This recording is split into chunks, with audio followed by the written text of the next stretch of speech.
आपने जो सलाह हमको दी ठीक है, हम उसको मानते हैं, लेकिन यही तरीका अगर उधर वाले भी मान गए तो मैं समझता हूँ नड्डा साहब अपने मेंबर्स को बड़े कंट्रोल में रखे हैं।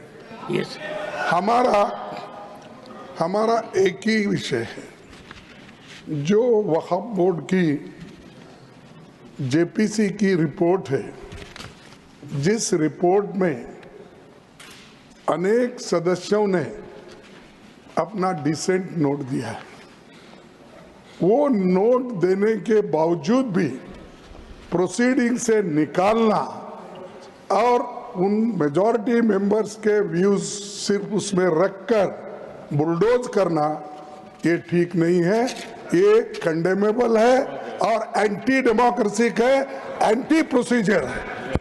और दूसरी चीज नॉन स्टेक होल्डर्स बाहर से बुला के उनको जो होना, उन लोगों को खड़ा करके उनका स्टेटमेंट ले रहे, और जो इतने लोग पार्लियामेंट में जो भी डिसेंट नोट दिए हैं, क्या उसमें कोई एक पढ़ा लिखा नहीं है, कोई जानता नहीं है, और वक्फ बोर्ड एक्ट को कोई पढ़ा नहीं है? मेरे को बड़ा ताजुब लग रहा है। अरे आपको अगर कुछ करना भी है तो आप डिसेंट नोट के व्यूज को प्रिंट करके या अपने रिपोर्ट में डाल के बोलना चाहिए, उसके बजाय उसको डिलीट करके अगर कोई रिपोर्ट होती है मैं उसको कंडेम करता हूं, और ऐसे फर्जी रिपोर्ट को हम कभी नहीं मानेंगे, सदन कभी नहीं मानेगा। और जब प्रोसीजर फॉलो नहीं होती, वो पार्ट ऑफ इस हाउस का विभाग नहीं बन सकता।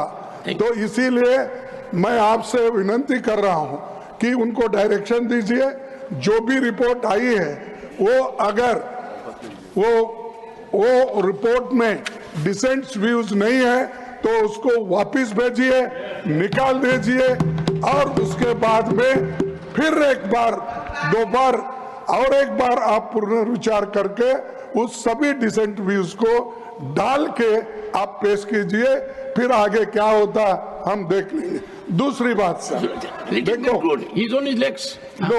दूसरी बात सर, आप मालूम है जब मेंबर्स एजिटेट क्यों होते, ये सिर्फ उनका घर का सवाल नहीं। मैं अरे तो बहुत कोर्ट को बहुत करते, बैठो बहुत कोर्ट वाले हैं। देखिए सर मैं ये किसी इंडिविजुअल का सवाल नहीं, वो मेंबर्स जो आके एजिटेट कर रहे हैं तो कहीं अपने लिए नहीं, पूरे समाज के लिए, जिनके ऊपर अन्याय हो रहा है उस अन्याय के खिलाफ वो प्रोजेक्ट कर रहे हैं, और इससे देश के लिए भी ठीक है, क्योंकि we wanted a united all inclusive growth और पीसफुल रहना कंट्री, ये सभी हम चाहते हैं और उसके लिए हम मदद भी कर रहे हैं आपको। लेकिन आप ये संविधान के विरुद्ध अगर ऐसी चीजें करती है तो ऐसा ही गड़बड़ होता है, फिर इसको लोग प्रोटेस्ट करेंगे। तो मैं नड्डा साहब से विनती करता हूं, क्योंकि नड्डा साहब जरा कम से कम पीसफुली सुनते हैं, पहले के मेंबर्स लीडर के जब मुकाबले में, मैं एक दूसरे की मुकाबला नहीं कर रहा हूँ। कहते हैं not a member of this house, he is not a member of that.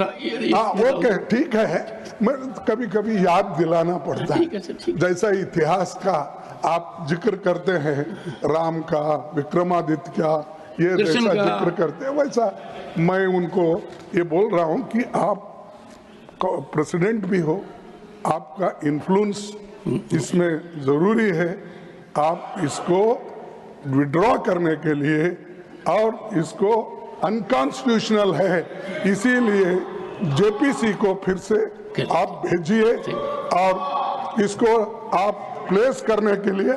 Sir आप रिफ्यूज कर सकते हैं, कितने गवर्नर बिल्स रिफ्यूज करके वापस भेजे हैं हर स्टेट में सर, गवर्नर छोटे छोटे रीजन जो संबंधित नहीं है, तमिलनाडु का गवर्नर भेजता है और कर्नाटक Sir, भेजते हैं, you made your point, sir. हर जगह। इसीलिए मैं बोलता हूं आप वो डिसेंट नोट्स को डलवाइए, फिर से उसको रिपोर्ट में डालिए, तब तक ये वापस भेजिए और आप Thank you, करना thank you, चाहिए। leader of the मैं opposition. आपसे विनती करता हूं।